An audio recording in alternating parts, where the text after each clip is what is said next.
One of the important uh, aspects of being a philosopher is having had the right teachers. And I would like to name just three of them. And those of you who know me know also who I will be naming now.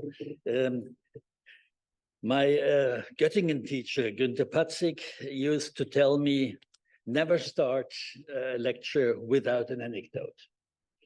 Now, that is why we called him anecdotalist, because he didn't only start his lectures with anecdotes, he, as a matter of fact, filled the whole lecture with anecdotes.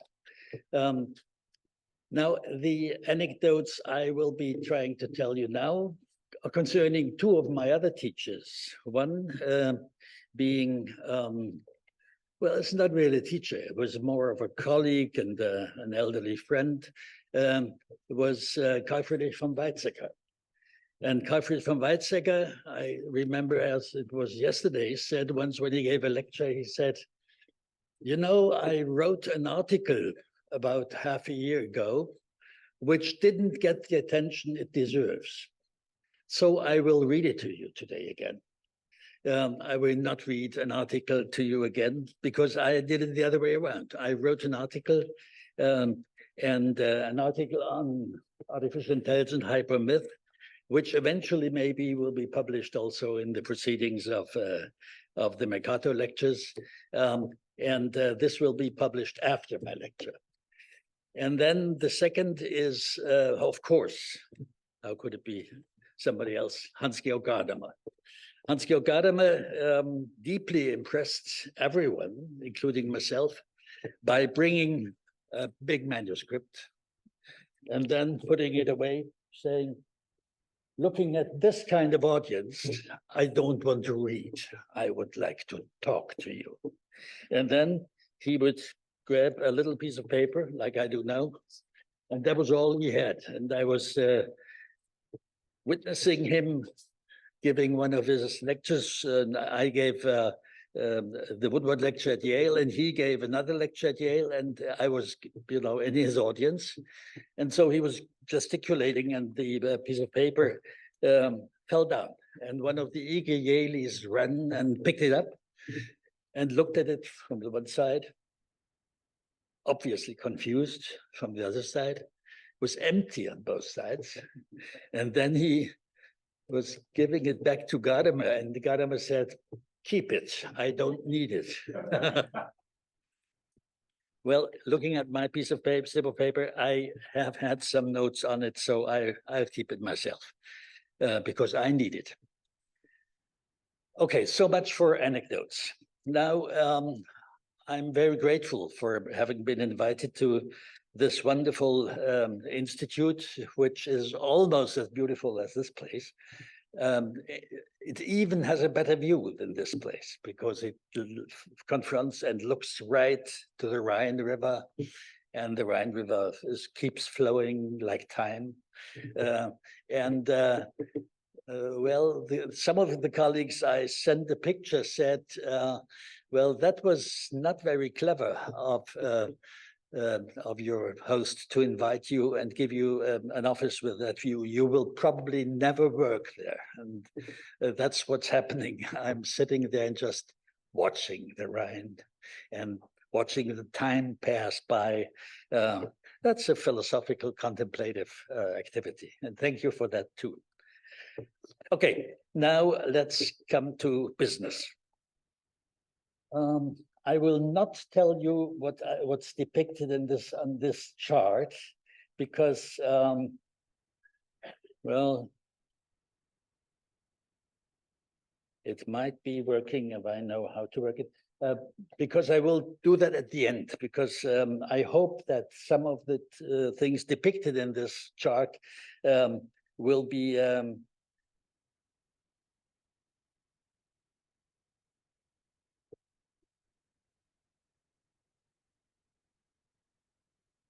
no, just the pointer. Yeah.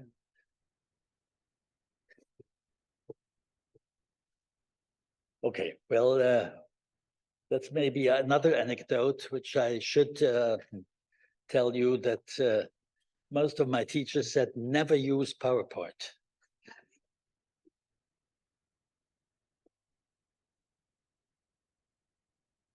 Never use PowerPoint. Okay, here we are. Now, all I want to do with these charts is to give you some idea about the menu, so to speak, on the menu of my talk.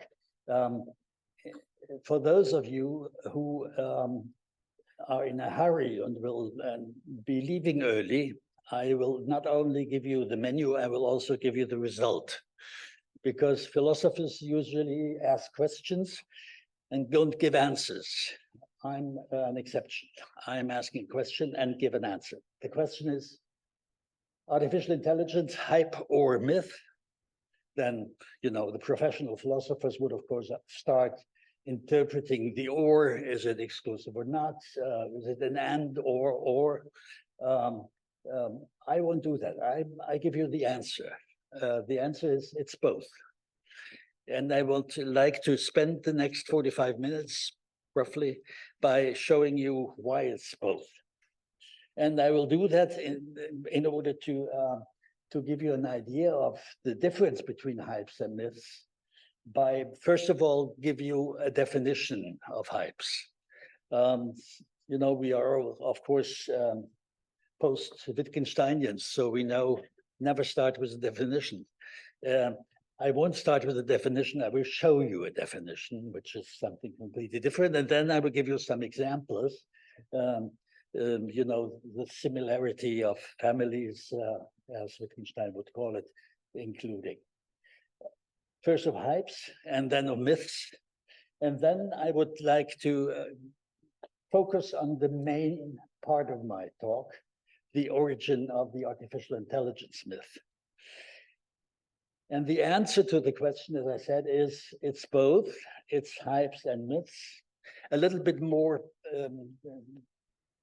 precisely, it's the answer is it's a myth, and that's why it keeps recurring as different types. So they are hypes, and I will discuss some of these hypes. And behind these hypes, and a little bit deeper rooted, are the main myths. So I'm not demythologizing, quite the contrary.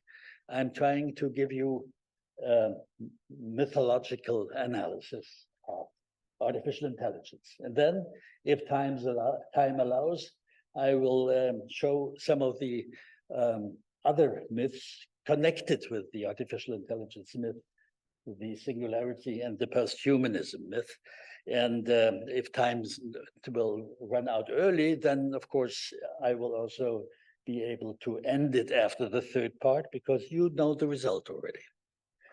And those of you who would like to leave now are free to do that. But there will be a reception afterwards, don't forget. Okay, now let's get started with some introductory remarks. AI, artificial intelligence, seem to be something like a revenant or a jack in the box. As soon as it seems to be dead, it keeps popping off the ground again. All of us who have witnessed the last 70 years of development, which probably is nobody here, but still know that artificial intelligence keeps popping up all the time. I will comment on this a little bit later. It's a revenant. It keeps coming back, and it has, of course, a reason why it's keeping coming back. So much for introductory remarks. Is it just a flash in the pan, as we would call it, Strohfeuer in German, artificial intelligence returning all the time, or is there more to it? And in order to be capable of answering it, I promised that I would give not a definition, but show you a definition. The definition is an economic definition. I am, amongst others, I'm also interested in innovation theory. And in innovation theory, the Gartner hype cycle model, which this model is one of the classics. it says that each and every technological development begins with a promise. And the promise is a technology trigger, something like a program or a machine or an assembly of machines, production assembly, etc. So that's how it begins, and then it starts to be peaking in inflated expectations, because people seem to be wanting huge success of huge new technology. But then very soon they become disillusioned. And then, you know, the hype cycle goes down again to the trough of disillusionment until it starts again, in best case at least. And that's called by Jackie Fenn, who was the main theorist in Gartner Group. It starts with slope of enlightenment until it reaches, in best case, a plateau of productivity. And as this happens frequently, it's becoming cyclical. So each time, you're not going to apply it to artificial intelligence, each time you have a new technology trigger called artificial intelligence 1 to n, the expectations start to rise again, and then they fall again, disillusioned, until maybe they start to become productive. Now, to apply some of the theory of economy, you know, speaking here in a place, Bonn, which of course is famous for famous economists, or well known for famous economists. For instance, one person who is has become very influential again, and after whom even one of the streets out there in the Bonn Oberkassel is named. We suddenly see that there is a theorist who was teaching at an Austrian, who was teaching for, I think, 7 years at Bonn University. Before then, he decided to leave Germany at all and go to the United States, to a place called Harvard. And then you can see, you know, what kind of reputation obviously is connected to the University of Bonn. It would have been better to go to Harvard first and then to reach the peak and come to Bonn, but you know, that's how history works. Anyway, the guy I'm talking about is called Joseph Schumpeter, and Joseph Schumpeter is, talking about anecdotes again, is famous for, amongst others, of course, famous for one of his self-characterizations. He said he wanted to be the best lover of Vienna. He wanted to be the best horseman of Europe. And he wanted to be the best economist worldwide. And he said, 2 of those things I've reached. Unfortunately, I bought a bad saddle, so I'm not the best rider, horseman in Europe. And he is famous for his theory of innovation, amongst others for his theory of innovation. By pointing at one of the characteristics of innovation. Innovation is not, as the notion of innovation might suggest, is not something new.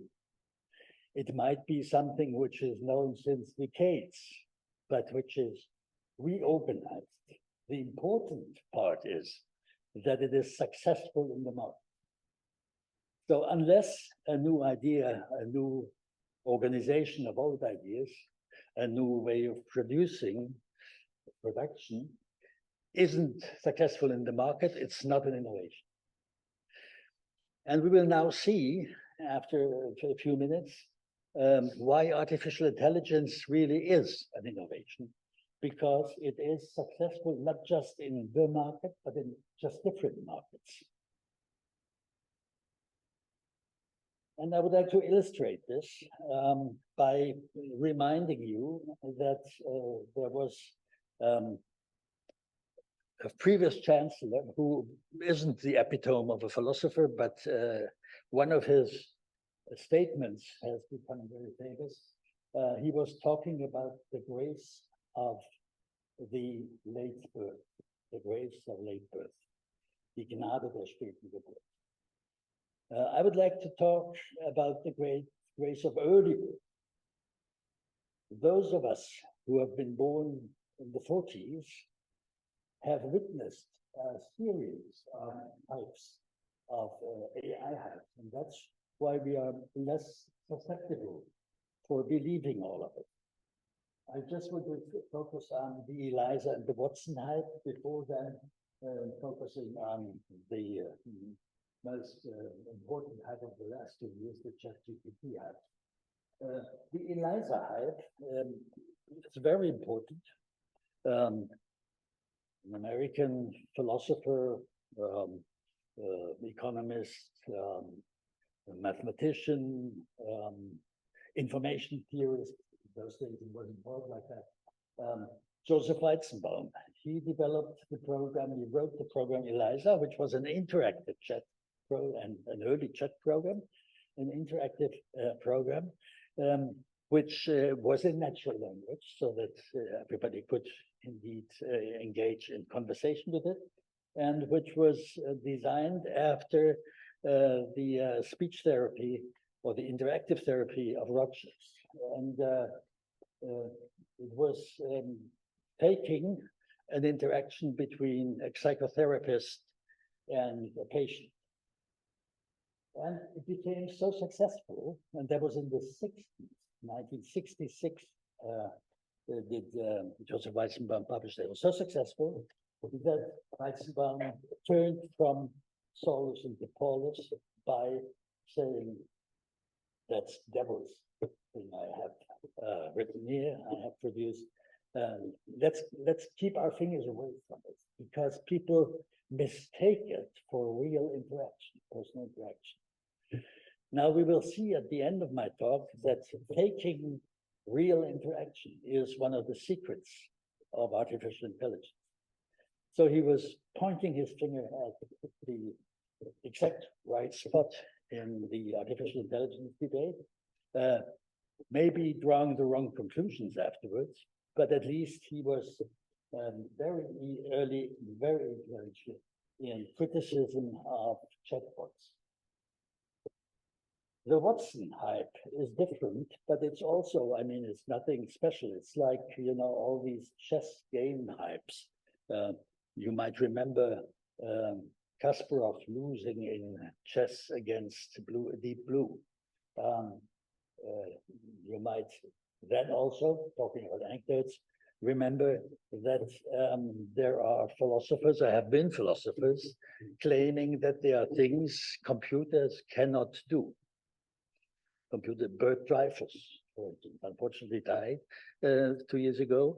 Bert Dreyfus from California, from Berkeley, he wrote a book on what computers can do.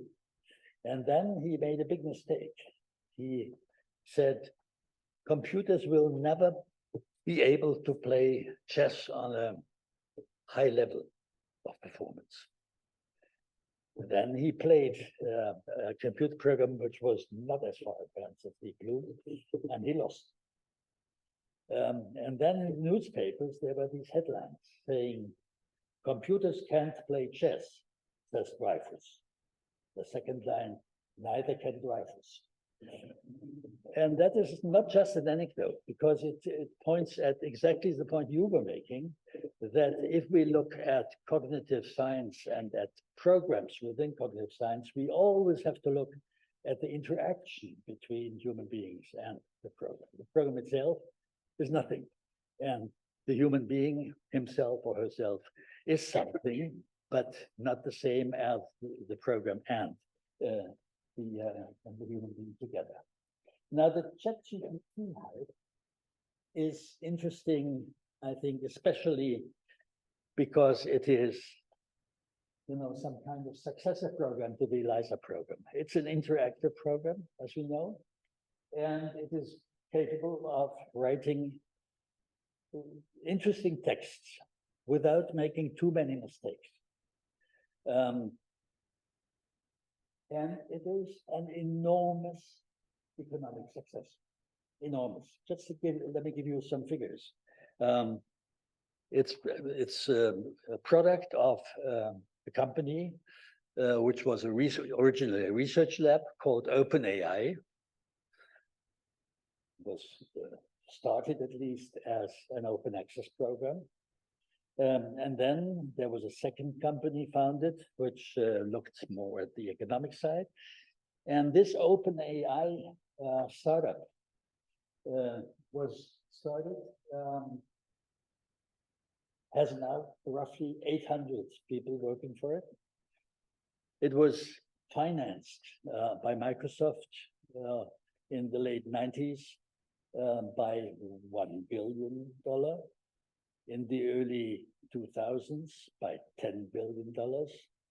The estimated market value of OpenAI now is $100 billion. $100 billion for nothing. I mean, for just a program which can write texts and which can illustrate these texts with images. Now, what I wanted to show you by these hypes, these flashes in Japan, is that it's not the product which is important here. It's interesting and it's a best-selling program, but the interesting question is what is being sold by these companies? I said it's a promise at the beginning, and if we look at ChatGPT, it's not just a promise; it's more than a promise, because it's a promise of not hardware, not software, but what I like to call dreamware or mythware. So that's why it's so interesting for people in public relations and in marketing, because it gives you an idea how to market products. So behind these flashes in the pan, behind these hypes, behind these, they all follow, of course, the Gartner hype cycle model. Behind all these cyclically returning hypes, there must be something which I like to call myth. Well, I already used the notion of demythologizing, Bultmann, theological notion. I'm not using it in that sense. I'm trying to look at what I call the myth analysis. Look at each hype and ask a second question, because philosophizing is about asking second questions, not first question. First question is easy. You can tell all these different stories about hypes. But then asking a second question and asking why does this kind of thing return all the time? That's a philosophical question. Now, what is a myth? A myth, as etymology, of course, teaches us, is in the first place a story. It's a story. Storytelling, right? Behind all economic hypes, there is storytelling. Now let's look a little bit closer. There are theorists or philosophers, for instance, like Hans Blumenberg, who over their whole lives thought about myths and tried to think about myths. There are unfortunately very few philosophers dealing with artificial intelligence who recognize him as what he is. I'm glad to see Audrey over there, who is one of the very few who is thinking about the myth theory of Blumenberg with respect to data. I personally am a little bit different in my opinion with respect to Blumenberg, because I think what's most important in Blumenberg is that he points the finger to what a myth actually is. It is an attempt of human beings to not cognitively and not theoretically, but by story, by telling a story, deal with the confusing multiplicity of their environment. So it's an answer, as we could maybe say, to a question which has been asked by a lot of theorists and philosophers. An answer to the question, what do we do with the complexity of our world? And the normal answer to it is that we try to, by applying science and technology, to reduce complexity. But that exactly is not what the myth is all about. It's looking at a different realm of reality by telling, as I said before, a story. And one of the characteristics is that the core of this story keeps the same over decades and centuries. But the margins vary all the time. So high variability of the margins and a constant keeping of the core. Now, if we look at different myths, which we will do in just a minute, especially at some myths that are connected with the artificial intelligence myth, then we see what the idea behind Blumenberg's definition is. Let me first focus on the myth of a thinking machine. Obviously, that's something which is behind all of the different artificial intelligence types. The myth of a thinking machine is as old as our Central European thinking or philosophizing. You can already find it with Aristotle. Even more, in Aristotle, you can find the myth of not just the thinking, but also the working machine or the automated machine. So it goes back 2,500 years, and it keeps returning, being fueled by different other aspects, by submyths. For instance, by the myth of man-machine. Dolberg and the materialists of the pre-Enlightenment periods. And it keeps returning, obviously, in our century, or rather in the last century. And it keeps returning with a philosopher who is not acknowledged as a philosopher, but acknowledged again as a mathematician or cryptologist, Alan Turing. Alan Turing is probably the most philosophical mind within the whole group of people thinking, or at least talking, about artificial intelligence. There was this wonderful little article, which he published in 1950, on human intelligence and machinery. And what I try to do now is give you a different type of reading of this article, because usually it's being read as an article geared towards the goal of what we call the Turing test, which is correct, as long as you interpret Turing test correctly. What Turing tries to do is, in his very first sentence of Computing Machinery and Intelligence, he says, I will try to deal with the questions, can machines think? And that's where most readers stop reading. But then it says, already in the second sentence, as we all know, that this is a much too complicated question because we don't even know what thinking is. I would like to replace it by another question, by a game, an imitation game. And the imitation game runs like this. If there are observers, I now don't deal with the difference of male and female observers, which he still does, but for reasons of political correctness, he probably these days wouldn't do.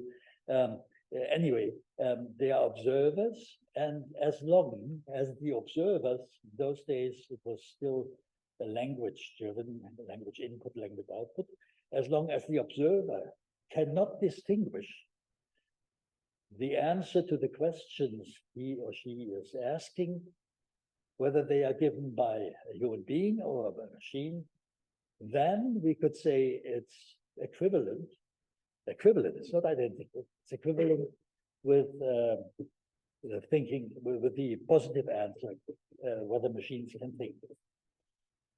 But the important notion is not thinking, as I said before, but stimulating.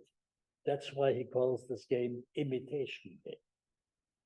So from the very beginning of this modern artificial intelligence discourse on in the 50s, 70 years ago, it wasn't about machines who think, as Pamela McCorduck, for instance, insinuated by the title of her famous book. No, it wasn't a thinking machine. It was a simulating machine. Is a machine capable of simulating, of deceiving observers?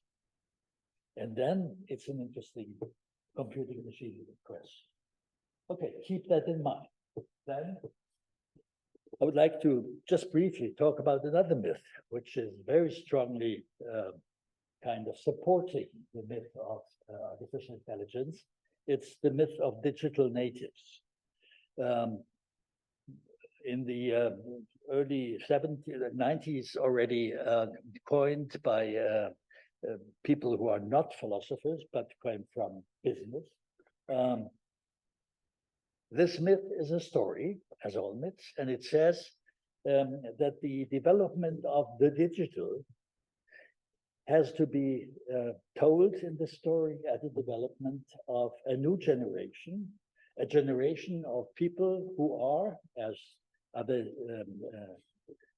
protagonists of this theory later called it, who are born digital. There is a generation of people born digital, and then there is other generations, older people who are not born digital. So there are digital natives and digital immigrants. And then if you look at some other aspects of this myth, for instance, the Go West myth of the US, Howard Rheingold, for instance, had a subtitle on one of his books, Homesteading on the Electronic Frontier, which is obviously a quotation of the settlers myth.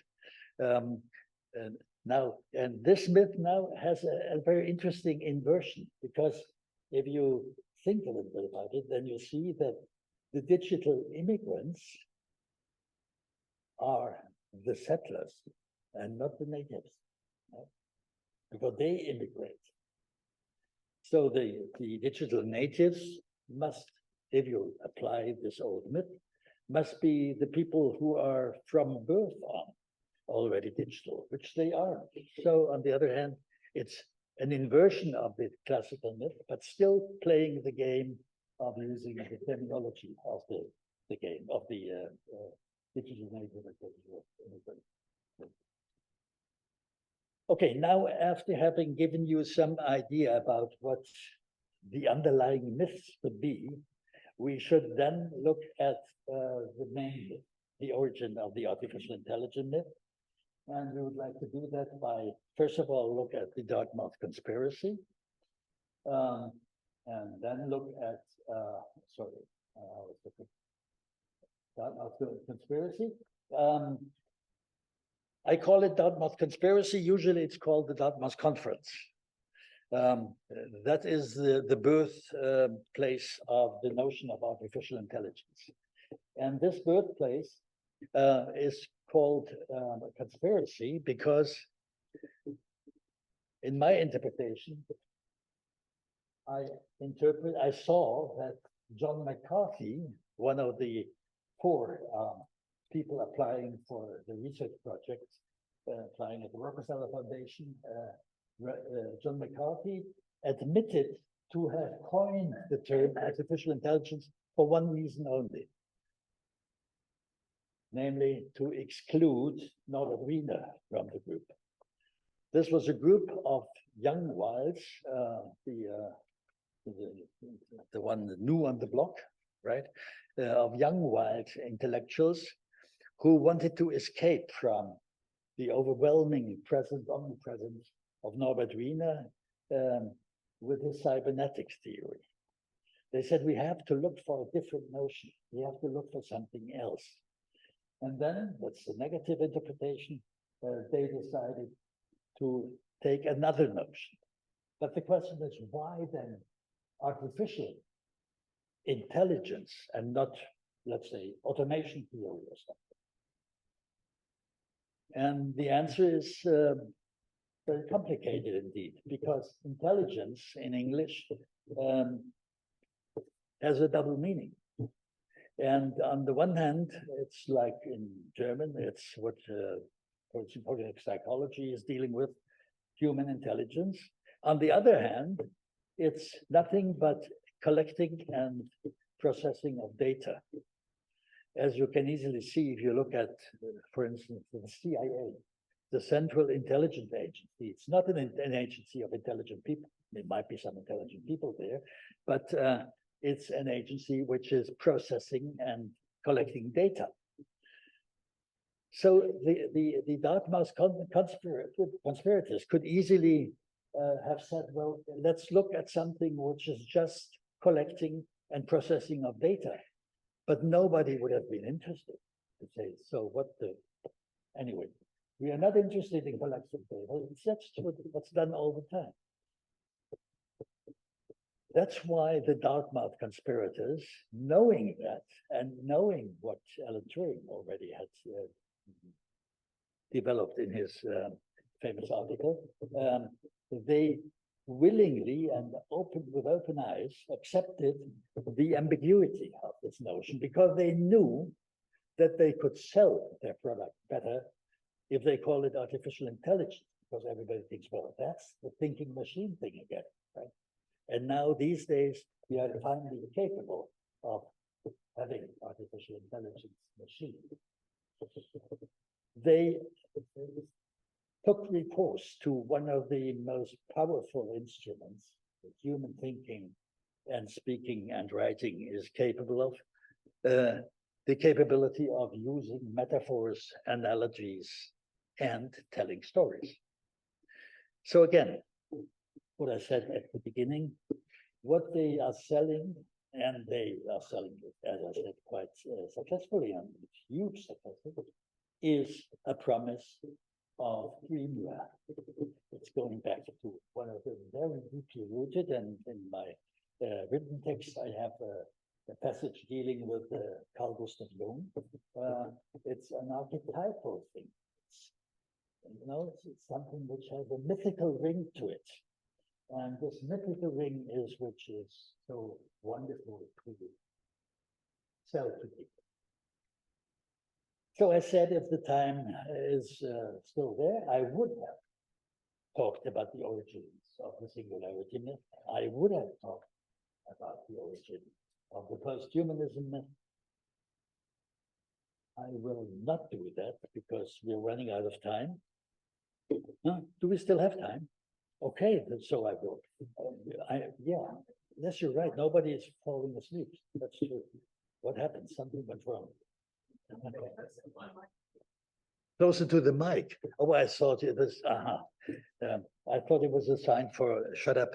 No, it was not. Okay. Okay, so then we can go back and look at what I tried to tell you. I have, so far, I have tried to elaborate on the idea that behind these ever-returning flashes in the pan, these hypes, there is something more fundamental.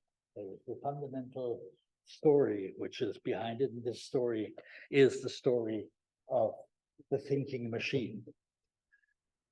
The thinking machine and the different generations, the millennium generation, the generation, the born digital generation, etc. If we now go to the next step, we then see that these myths are accompanied by other myths. I would like to draw your attention to what we call the singularity myth.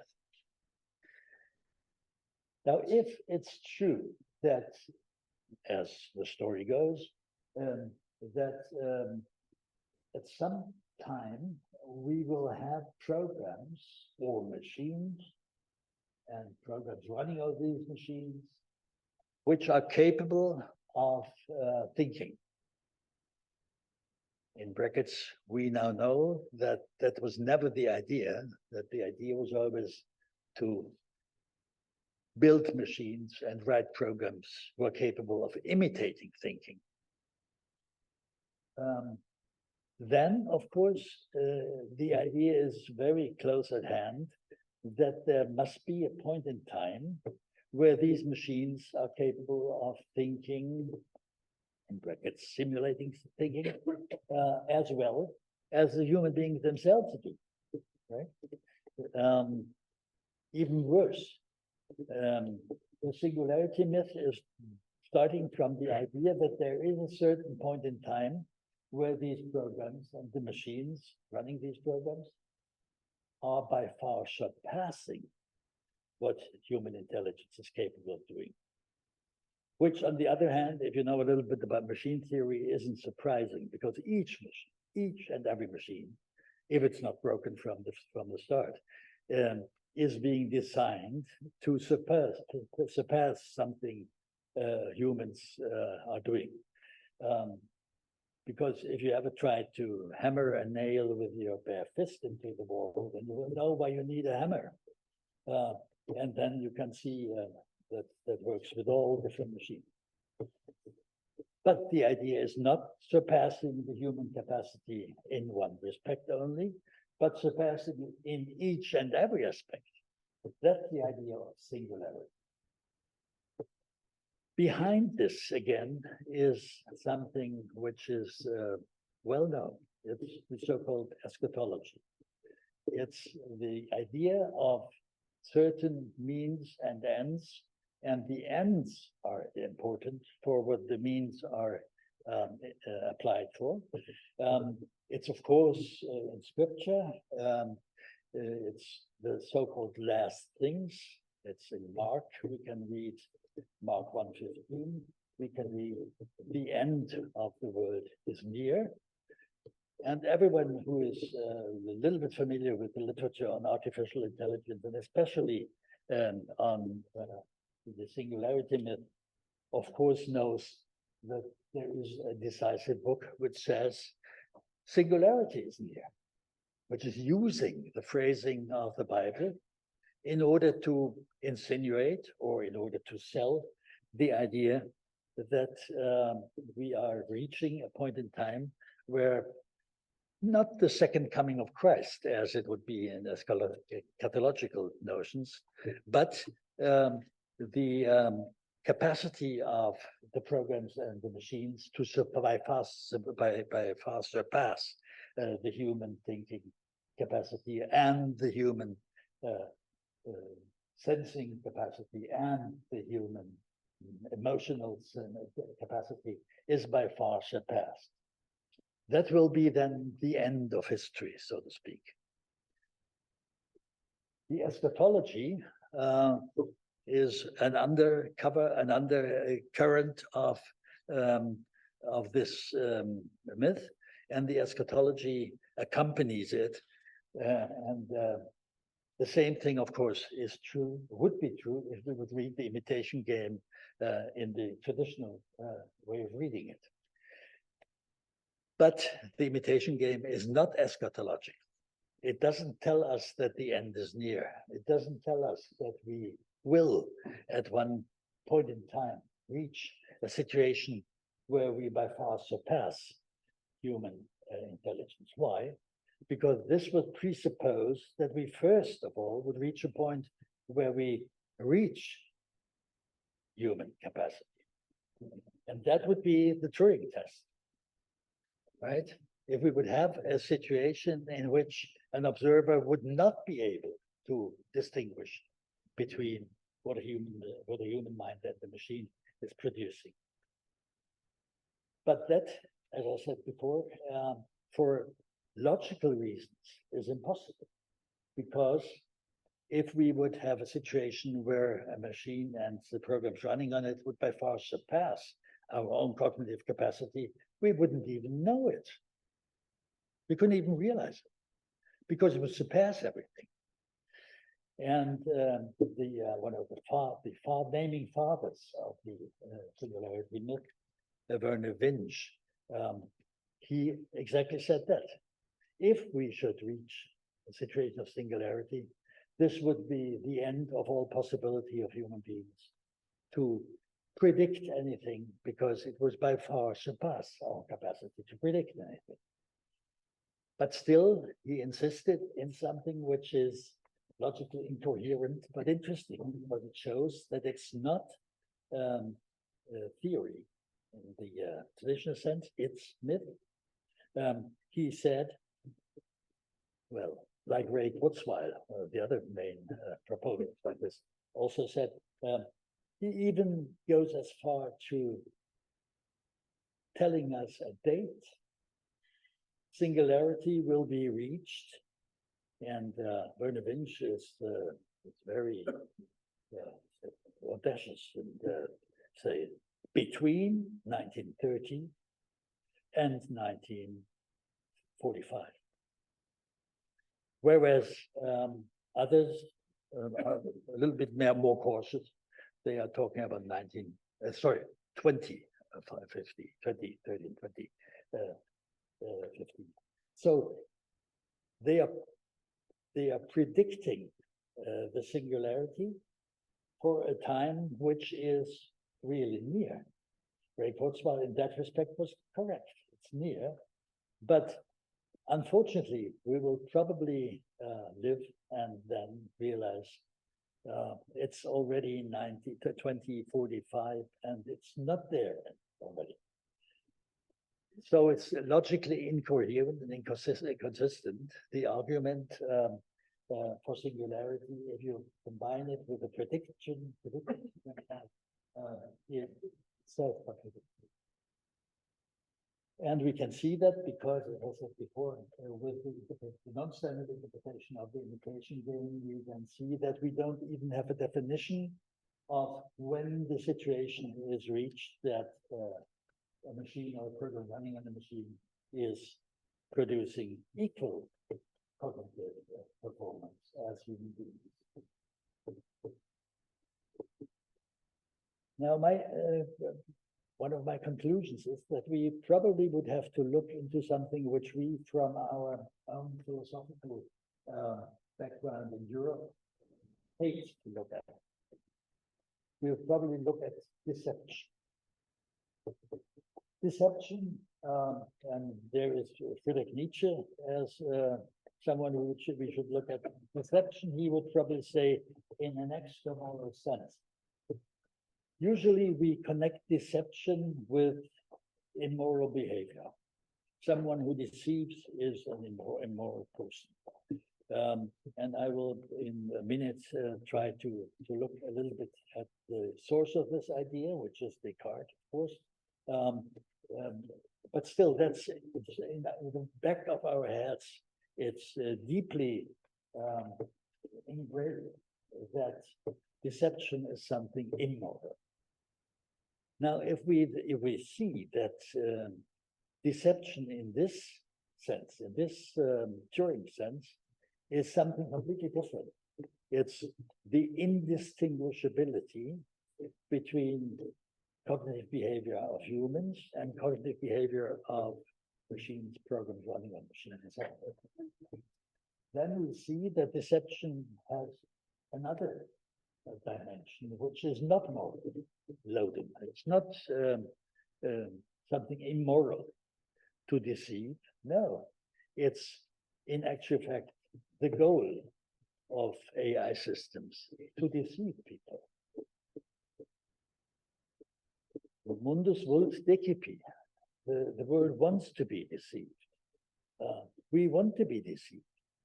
We are not interested whether the information we get from our navigation system is information of a real human being, mostly female voices, or if it's an information given by a machine. No, we're interested in reaching the goal.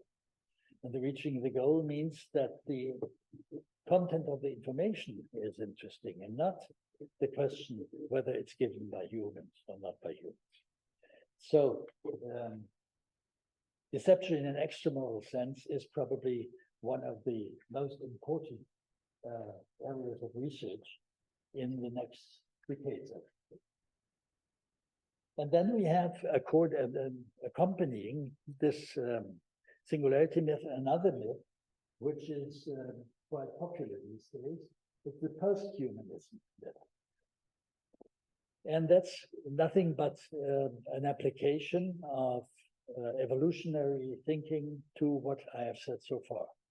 If it's true that humanism, not in the moral sense, but in the sense of what makes us humans human, is, amongst others, defined by our cognitive behavior. And if it's true that there are machines which are capable of not just equaling what human beings are capable of thinking and feeling, but by far surpassing it, then the next consequence is that, and if humans are the ones who are the point of reference there, then of course, evolutionary thinking, the question is, what comes after humans? What comes after the species? If the species is defined by thinking, which it isn't, but that's in bracket again. Now, the answer, of course, is an evolutionary answer. It's to be found again in Nietzsche. Nietzsche is talking about the overman, which erroneously very often translated with Superman, Übermensch, not Superman, it's overman. It's the next step of evolution after Homo sapiens. Now, if the next step of evolution after Homo sapiens is Homo sapiens using cognitive tools, then of course this is the post-human, the post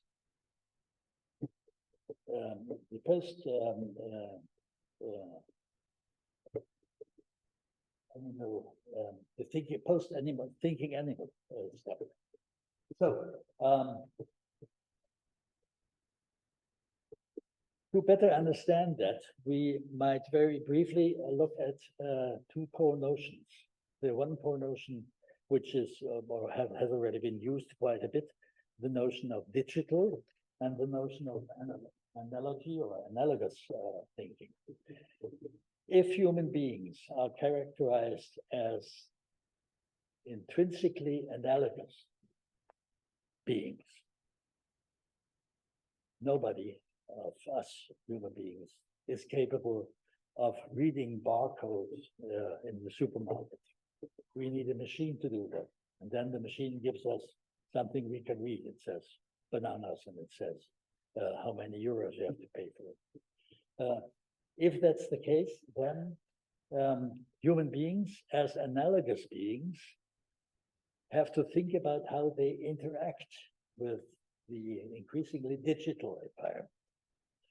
So the relation between humans and or analogous humans and digital devices is the thing that's interesting.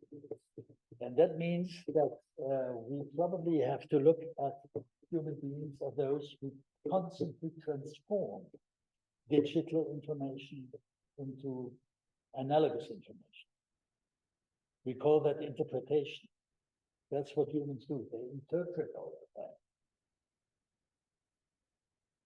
And that's, if we ask for the question of who is it who is transforming, that's where we have to reach the point of the human-machine hybrid, or human-machine centaur, or the human-machine tandem.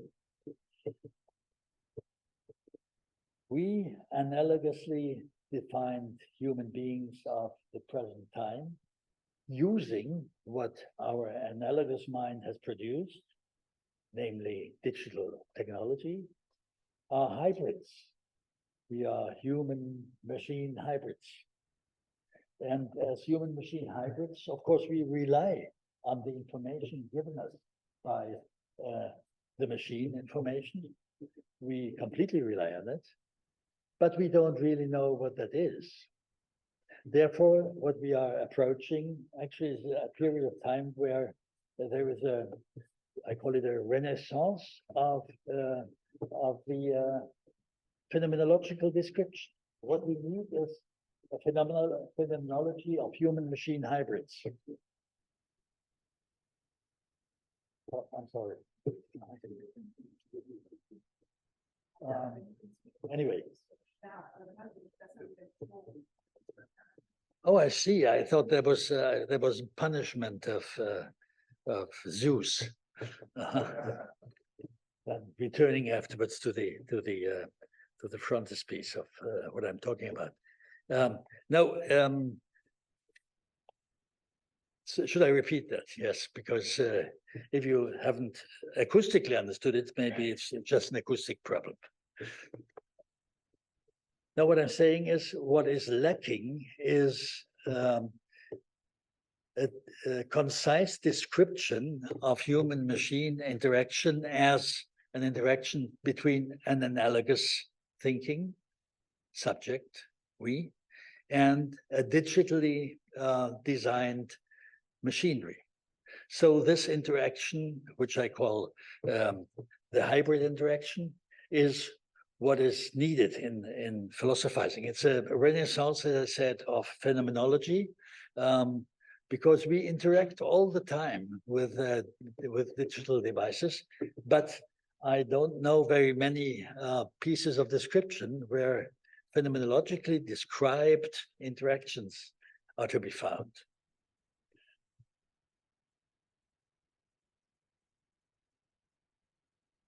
So the last point is what I call the DAC. DAC, some of you might know the ADC.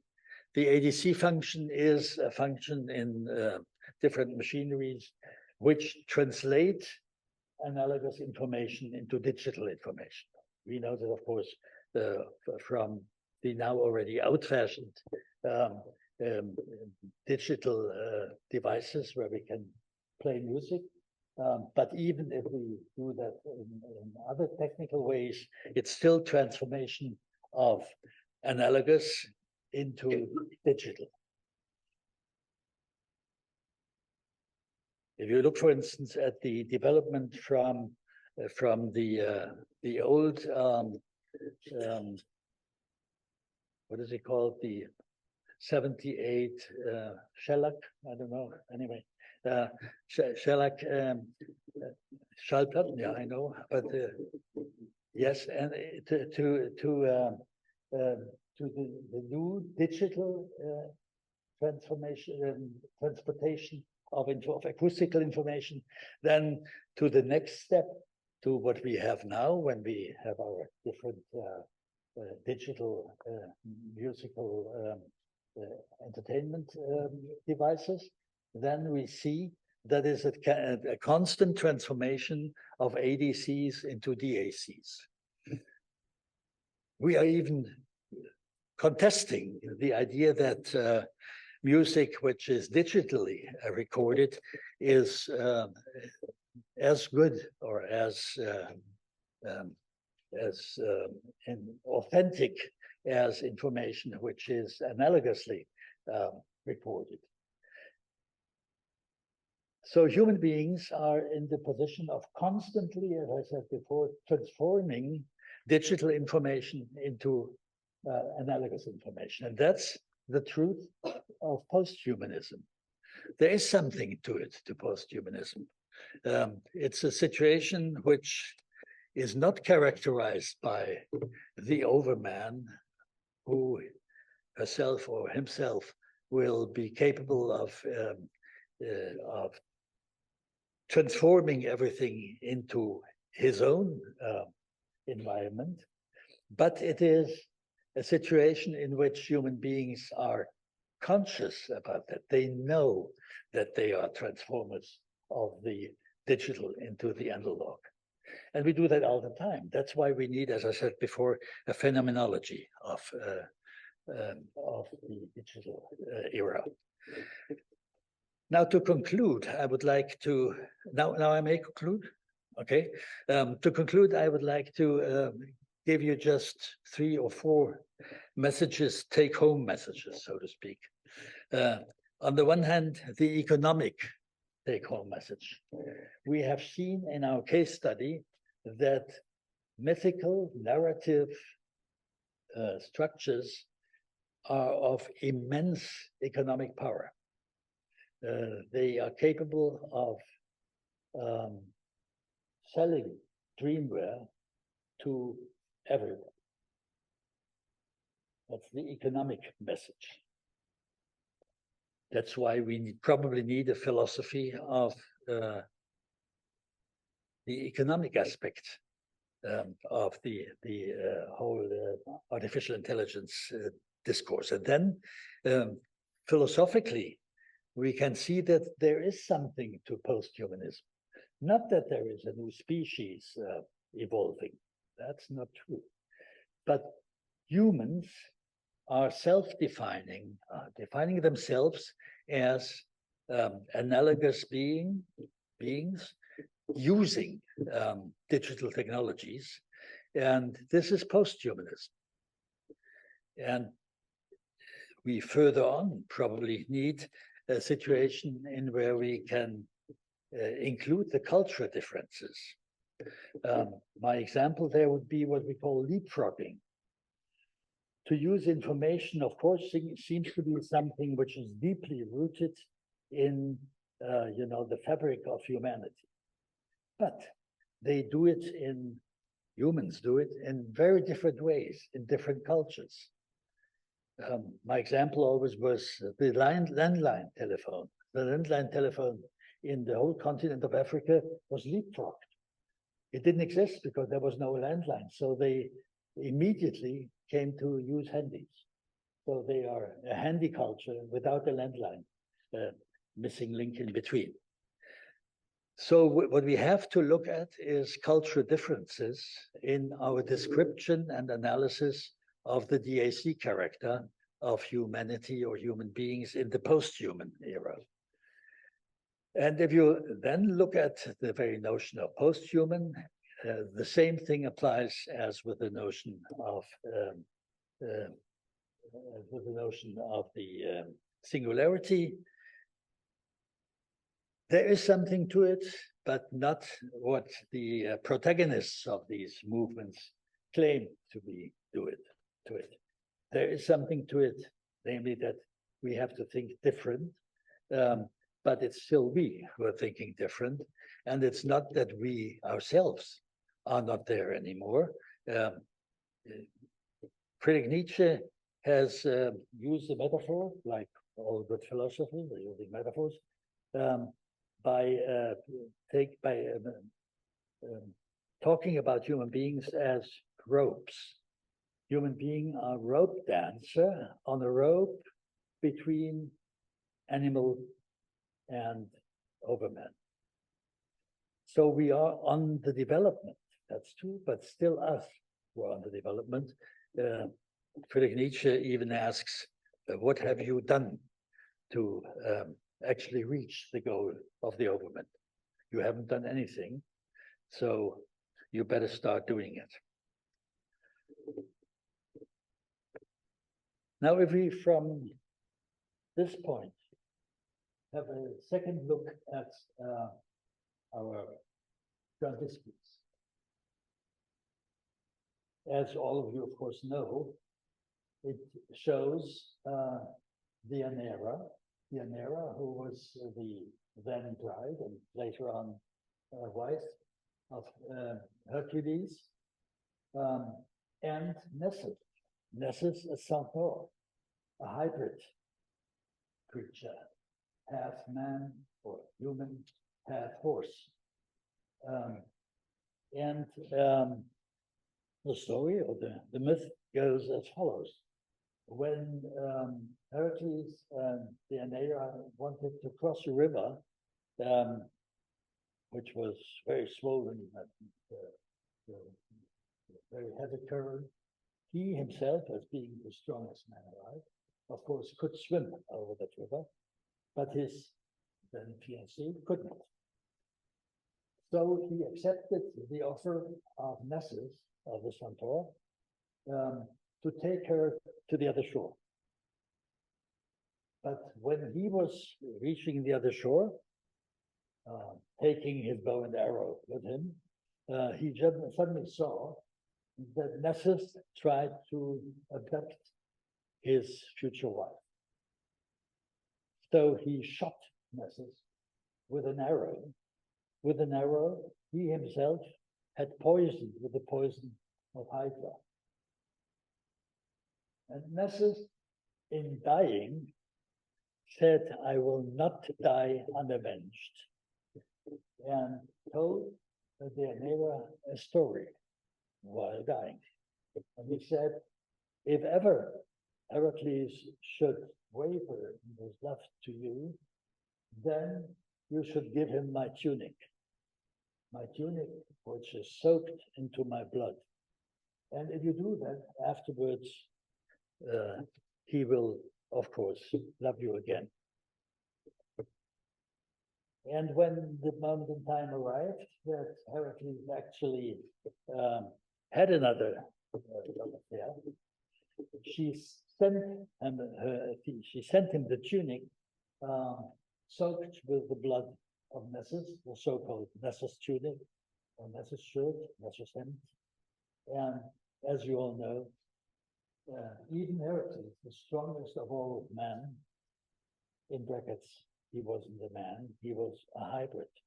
He was half man, half God, because his father was Zeus as well. He, strongest of all men, died.